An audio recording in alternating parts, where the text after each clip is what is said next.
Yes, we are. Hello, and welcome back to Distracted DM. I am Austin, and today we are going to be, I'm going to be narrating for you. So, one of the earlier stories of Conan the Barbarian by Robert E. Howard. This is going to be.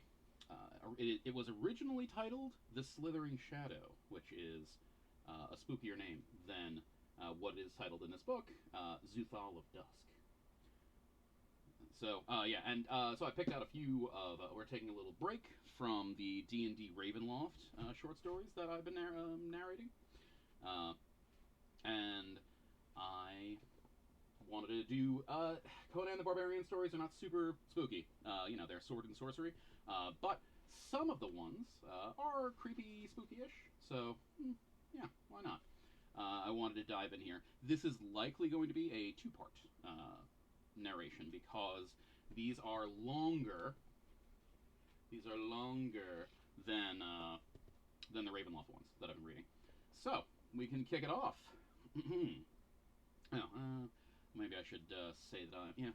I guess I'll hop onto the social medias quickly and just let folks know that we are live and broadcasting this here story of Conan, the redheaded TV host. No, Conan the Barbarian.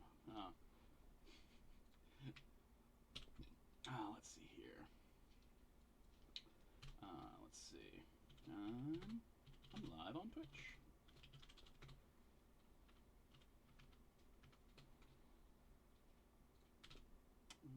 Bam.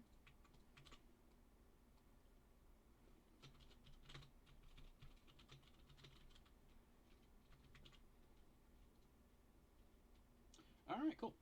Posted that on the Twitter sphere, the Twitter anniversary. Bam, bam, and yes, as I become more adept at streaming, I should do this before I start. But I am not yet super adept at streaming. I am still a novice. Yeah, novice journeyman. I don't know. The mechanical part, I guess I'm a journeyman. Wait, no. What's before apprentice? Novice, then apprentice, then journeyman. Okay. Bam, and let's see here. Do.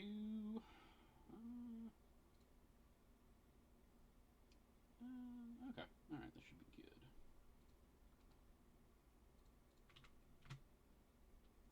I need the link. It is important to get the link. All right. We will begin in one moment. Bam. Oh yeah, that's weird. Didn't. There we go. Okay, cool. Ready to rock and roll then. So. Yeah, cool. Okay. All right. So, the Slithering Shadow, or as I said, and it's got some. This book has a bunch of lovely art that you may or may not be able to see. It depends on if I. There we go. There you go. All right. The desert shimmered in the heat waves. Conan the Cimmerian stared out over the aching desolation and involuntarily drew the back of his powerful hand over his blackened lips. He stood like a bronze image in the sand, apparently impervious to the murderous sun, though his only garment was a silk loincloth, girdled by a wide gold-buckled belt from which hung a saber and a broad-bladed poignard. On his clean-cut limbs were evidences of scarcely healed wounds. At his feet rested a girl, one white arm clasping his knee, against which her blonde head drooped. Her white skin contrasted with his hard bronzed limbs. Her short silken tunic, low-necked and sleeveless, girdle at the waist, emphasized rather than concealed her lithe figure. Okay, Anyway, I should have said this before we started. So, these stories were largely written in the early 1900s, early to mid 1900s, early 1930s usually, I think, by Robert Howard. So I don't know which stories are problematic. Now this is not the what I have started reading is not really problematic. It is Um, anyway, so there are problematic elements in some of Howard's writing. It is not as blatant, I don't think, as H.P. Lovecraft, but I just want listeners to be aware that you need to learn. There is a debate about separating the art from the artist. Leave it at that. Let's see. Okay. Yes. So we just left off hearing about the white skin contrasted with his hard bronzed limbs. Her short silken tunic, low-necked and sleeveless, girdled at the waist, emphasized rather than concealed her lithe figure. Conan shook his head, blinking. The sun's glare half blinded him. He lifted a small canteen from his belt and shook it, scowling at the faint splashing within. The girl moved warily, whimpering. "Oh, Conan, we shall die here. I am so thirsty." The Cimmerian growled wordlessly, glaring truculently at the surrounding waste, with outthrust jaw and blue eyes smoldering savagely from under his black, tousled mane, as if the desert were a tangible enemy. He stooped and put the canteen to the girl's lips. "Drink till I tell you to stop, Natala," he commanded. She drank with little panting gasps, and he did not check her. Only when the canteen was empty did she realize that he had deliberately allowed her to drink all their water supply. Little enough that it was. Tears sprang to her eyes. "Oh, Conan," she wailed, wringing her hands. "Why did you let me drink at all? I did not know. Now there is none for you." "Hush," he growled. "Don't waste your strength in weeping." Straightening, he threw the canteen from him. "Why did you do that?" she whispered. He did not reply, standing motionless and immobile, his fingers closing slowly around the hilt of his saber. He was not looking at the girl. His fierce eyes seemed to plumb the mysterious purple hazes of the distance. Endowed with all the barbarian's ferocious love of life and instinct to live, Conan the Cimmerian yet knew that he had reached the end of his trail. He had not come to the limits of his endurance, but he knew another day under the merciless sun in those waterless wastes would bring him down. As for the girl, she had suffered enough. Better a quick, painless sword stroke than the lingering agony that faced him. Her thirst was temporarily quenched. It was a false mercy to let her suffer until delirium and death brought relief. Slowly, he slid the saber from its sheath. He halted suddenly, stiffening. Far out on the desert to the south, something glimmered through the heat waves. At first, he thought it a phantom, one of the mirages which had mocked and maddened him in that accursed desert. Shading his sun-dazzled eyes, he made out spires and minarets and gleaming walls. He watched it grimly, waiting for it to fade and vanish. Natala had ceased to sob. She struggled to her knees and followed his gaze. Is it a city, Conan?" she whispered, too fearful to hope. "Or is it but a shadow?" The Cimmerian did not reply for a space. He closed and opened his eyes several times. He looked away, then back. The city remained where he had first seen it. "The devil knows," he grunted. "It's worth a try, though." He thrust the saber back in its sheath. Stooping, he lifted Natala in his mighty arms as though she had been an infant. She resisted weakly. "Don't waste your strength carrying me, Conan," she pleaded. "I can walk." "The ground gets rockier here," he answered. "You would soon wear your sandals to shreds," he glancing at her soft green footwear. "Besides, if we are to reach that city at all, we must do it quickly, and I can make better time this way." The chance for life had lent fresh vigor and resilience to the Cimmerian's steely thews. He strode out across the sandy waste as if he had just begun the journey. A barbarian of barbarians, the vitality and endurance of the wild were his, granting him survival where civilized men would have perished. He and the girl were, so far as he knew, the sole survivors of Prince Almeric's army, that mad, motley horde which, following the defeated rebel Prince of Koth, had swept through the lands of Shem like a devastating sandstorm and drenched the outlands of Stygia with blood. With a Stygian host on its heels, it had cut its way through the Black Kingdom of Kush, only to be annihilated on the edge of the southern desert. Conan likened it in his mind to a great torrent, dwindling gradually as it rushed southward to dry at last in the sands of the naked desert. The bones of its members, mercenaries, outcasts, broken men, outlaws, lay strewn from the Kothic uplands to the dunes of the wilderness. From that final slaughter, when the Stygians and the Kushites closed in on the trapped remnants, Conan had cut his way clear and fled on a camel with the girl. Behind them, the land swarmed with enemies. The only way open to them was the desert to the south. Into those menacing depths they had plunged. The girl was a Brythunian, whom Conan had found in the slave market of a stormed Shemite city, and appropriated. She had had nothing to say in the matter, but her new position was so far superior to the lot of any Hyborian woman in the Shemitish seraglio that she had accepted it thankfully. So she had shared in the adventures of Almeric's damned horde. For days they had fled into the desert, pursued so far by Stygian horsemen that when they shook off the pursuit, they dared not turn back. They pushed on, seeking water, until the camel died. Then they went on foot. For the past few days, their suffering had been intense. Conan had shielded Natala all he could, and the rough life of the camp had given her more stamina and strength than the average woman possesses. But even so, she was not far from collapse. The sun beat fiercely on Conan's tangled black mane. Waves of dizziness and nausea rose in his brain, but he set his teeth and strode on unwaveringly. He was convinced that the city was a reality and not a mirage. What they would find there, he had no idea. The inhabitants might be hostile. Nevertheless, it was a fighting chance, and that was as much as he had ever asked. The sun was nigh to setting when they halted in front of the massive gate, grateful for the shade. Conan stood Natala on her feet and stretched his aching arms. Above them, the walls towered some 30 feet in height, composed of a smooth, greenish substance that shone almost like glass. Conan scanned the parapets, expecting to be challenged, but saw no one. Impatiently he shouted, and banged on the gate with his saber hilt, but only the hollow echoes mocked him. Natala cringed close to him, frightened by the silence.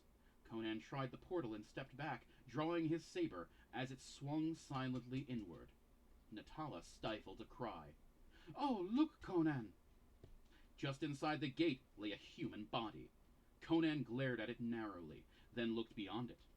He saw a wide, open expanse, like a court, bordered by the arched doorways of houses composed of the same greenish material as the outer walls.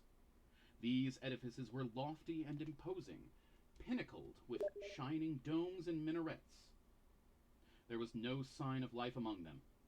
In the center of the court rose the square curb of a well, and the sight stung Conan, whose mouth felt caked with dry dust.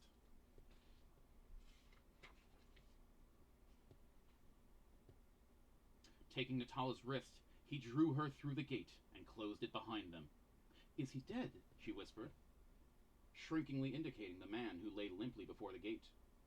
The body was that of a tall, powerful individual. And I've got an alarm going off. Stop.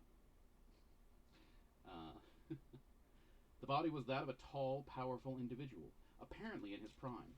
The skin was yellow, his eyes slightly slanted. Otherwise, the man differed little from the Hyborian type. He was clad in high-strapped sandals and a tunic of purple silk, and a short sword in a cloth of gold scabbard hung from his girdle. Conan felt his flesh. It was cold. There was no sign of life in the body. "Not a wound on him," grunted the Cimmerian. "But he's dead as Almeric with 40 Stygian arrows in him. In Crom's name, let's see to the well. If there's water in it, we'll drink, dead men or no." There was water in the well, but they did not drink of it. Its level was a good 50 feet below the curb, and there was nothing to draw it up with. Conan cursed blackly, maddened by the sight of the stuff just out of his reach, and turned to look for some means of obtaining it. Then a scream from Natala brought him about. The supposedly dead man was rushing upon him, eyes ablaze with indisputable life, his short sword gleaming in his hand. Conan cursed amazedly, but wasted no time in conjecture. He met the hurtling attacker with a slashing cut of his saber that sheared through flesh and bone. The fellow's head thudded on the flags. The body staggered drunkenly, an arch of blood jetting from the severed jugular. Then it fell heavily. Conan glared down, swearing softly. This fellow is no deader now than he was a few minutes agone. Into what madhouse have we strayed? Natala, who had covered her eyes with her hands at the sight, peeked between her fingers and shook with fear. Oh, Conan, will the people of this city not kill us because of this? Well, he growled, this creature would have killed us if I hadn't lopped off its head. He glanced at the archways that gaped blankly from the green walls above them. He saw no hint of movement, heard no sound. I don't think anyone saw us, he muttered. I'll hide the evidence.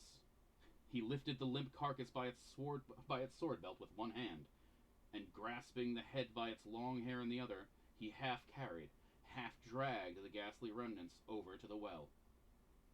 Since we can't drink this water, he gritted vindictively, I'll see that nobody else enjoys drinking it. Curse such a well, anyway. He heaved the body over the curb and let it drop, tossing the head after it. A dull splash sounded far beneath. There's blood on the stones, whispered Natala. There'll be more unless I find water soon, growled the Cimmerian, his short store of patience about exhausted.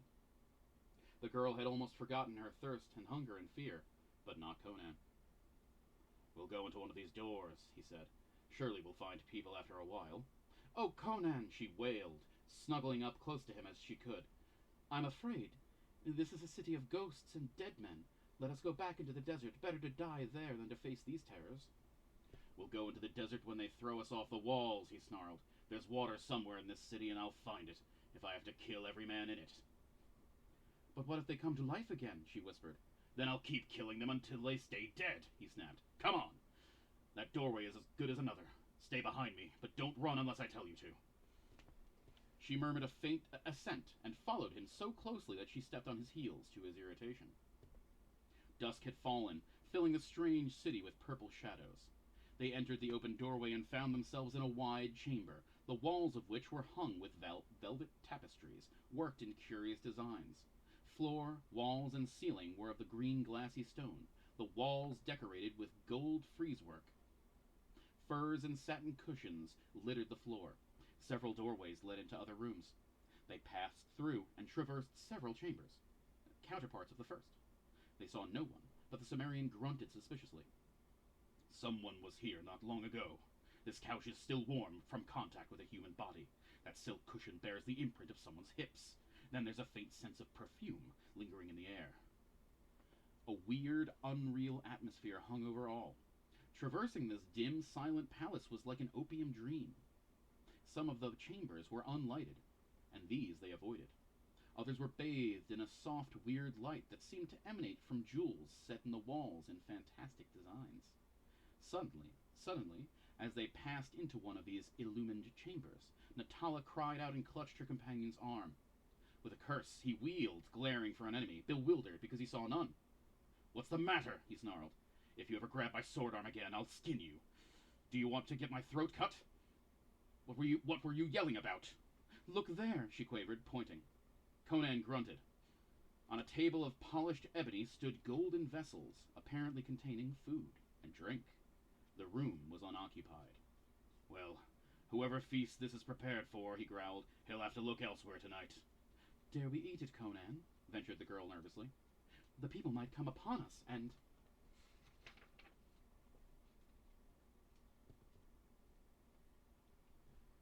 Lir an manan maklir, he swore, grabbing her by the nape of the neck and thrusting her into a gilded chair at the end of the table with no great ceremony. We starve and you make objections? Eat! He took the chair at the other end, seizing a jade goblet, emptied it at a gulp. It contained a crimson wine-like liquor with a peculiar tang, unfamiliar to him, but it was like nectar to his parched gullet. His thirst allayed, he attacked the food before him with rare gusto. It was too strange to him. Exotic fruits and unknown meats. The vessels were of exquisite workmanship, and there were golden knives and forks as well. These Conan ignored, grasping the meat joints in his fingers and tearing them with his strong teeth. The Cimmerian's table manners were rather wolfish at any time.